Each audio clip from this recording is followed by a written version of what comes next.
Hello बच्चों, आज हम आपको कविता पढ़ाएंगे। कविता का नाम है बरसात की आती हवा। इसके कवि श्री हरिवंश राय बच्चन जी हैं। श्री हरिवंश राय बच्चन जी का जन्म सन 1907 में इलाहाबाद में हुआ। इनकी मृत्यु मुंबई में सन 2003 में हुई। इनकी प्रसिद्ध कृति मधुशाला है। फिल्म अभिनेता श्री अमिताभ बच्चन जी इनके सुपुत्र हैं। इनकी पढ़ाई लिखाई हिंदू विश्वविद्यालय बनारस और इलाहाबाद विश्वविद्यालय से हुई। बाद में इन्होंने इलाहाबाद विश्वविद्यालय में अंग्रेजी विषय का अध्यापन किया। ये भारतीय विदेश मंत्रालय में हिंदी भाषा के विशेषज्ञ रहे। बाद में ये राज्यसभा के मनोनीत सदस्य भी रहे। अब हम आते हैं कविता के केंद्रीय भाव पर। इस कविता में कवि बरसात के बाद बहती हवा का बड़ा ही सुंदरता से वर्णन किया है। उन्होंने इस हवा को एक बच्चे के समान बताया है कि जिस प्रकार एक बच्चा अब दीन दुनिया से बेखबर अपनी ही दुनिया में मस्त रहता है, उसी प्रकार यह हवा भी अपनी दुनिया में मस्त है, मग्न है। वह प्रकृति रूपी खिलौनों के साथ खेलती है, इतराती है, उलझती है, खुश होती है और लोगों को भी आनंदित करती है। अब आइए हम कविता की पंक्तियों को पढ़ते हैं और उसके भाव को, उसके भावार्थ को समझने की कोशिश करते हैं। बरसात की आती हवा, बरसात की आती हवा, वर्षा धुले आकाश से या चंद्रमा के पास से या बादलों की सांस से, या बादलों की सांस से, मंद मदमाती हवा, मंद मदमाती हवा, बरसात की आती हवा। इन पंक्तियों में कवि जो है यह अनुमान लगाते हैं कि आखिर ये हवा कहाँ से आ रही है।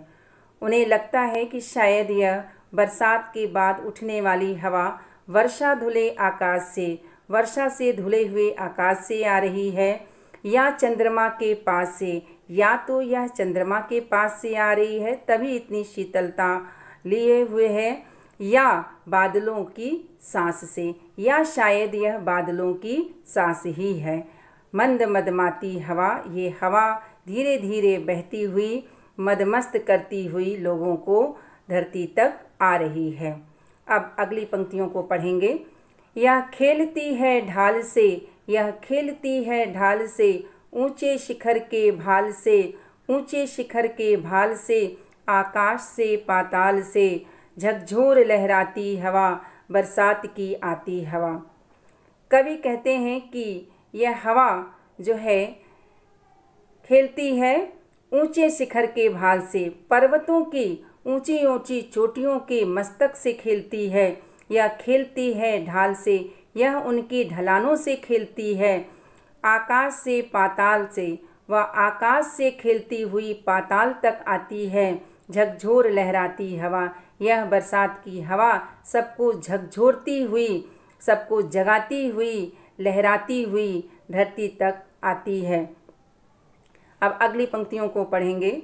यह खेलती तरुमाल से, यह खेलती तरुमाल से, यह खेलती हर डाल से, हर एक लता के जाल से, हर एक लता के जाल से, अठ खेलती इठलाती हवा, बरसात की आती हवा, अठ खेलती इठलाती हवा, बरसात की आती हवा। कवि इन पंक्तियों में कहते हैं कि यह हवा जो है, ये बरसात के बाद बहने वाली हवा तरुमाल, वृक्षों की पंक्तियों से, तरुमाल का मतलब वृक्षों की पंक्तियाँ, वृक्षों की पंक्तियों के साथ खेलती है। यह खेलती हर डाल से, यह उसकी प्रत्येक टहनियों से, डालियों से खेलती है, हर एक लता के जाल से, और जो मुलायम गुथी हुई लताएं, बेलें जो होती हैं, उनके साथ ये उनके बीच से घुस करके उसमें उलझ करके ये खेलती है और इतराती है, इठलाती हवा इतराती है और शान से बहती हुई यह हवा धरती तक आ रही है। अंतिम स्टैंजा। यह शून्य से होकर प्रकट, यह शून्य से होकर प्रकट, नवहर्ष से आगे झपट, नवहर्ष से आगे झपट, हर अंग से जाती लिपट, हर अंग से जाती लिपट, आनंद सरसाती हवा, बरसात की आती हवा। कवि कहते हैं कि ये हवा जो है ऐसा लगता है मानो शून्य से प्रकट हुई है, अर्थात शून्य का मतलब होता है आकाश, आकाश पर्यायवाची है इसका।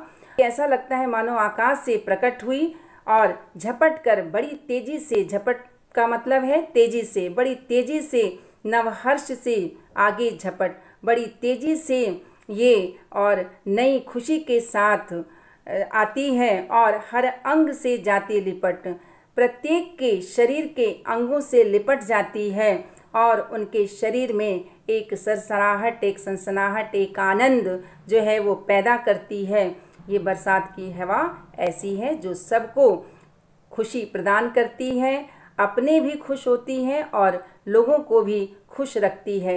इस प्रकार यह कविता हमें शिक्षा भी देती है कि हमारे पास जो कुछ भी है, सुख सुविधाएं हैं, हम जिसको भोगते हैं, उसका आनंद उठाते हैं, उसे केवल हम स्वयं ही ना उठाएं, अपने भी आनंदित होते हुए दूसरों को भी आनंदित करें, दूसरों को भी बांटें और खुश रखें उन्हें।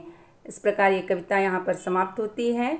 अब इस कविता में आए हुए कठिन शब्दों के अर्थ जानने की कोशिश करेंगे और उन्हें याद करने की कोशिश करेंगे। अगले अभ्यास को हम अगले वीडियो में देखेंगे।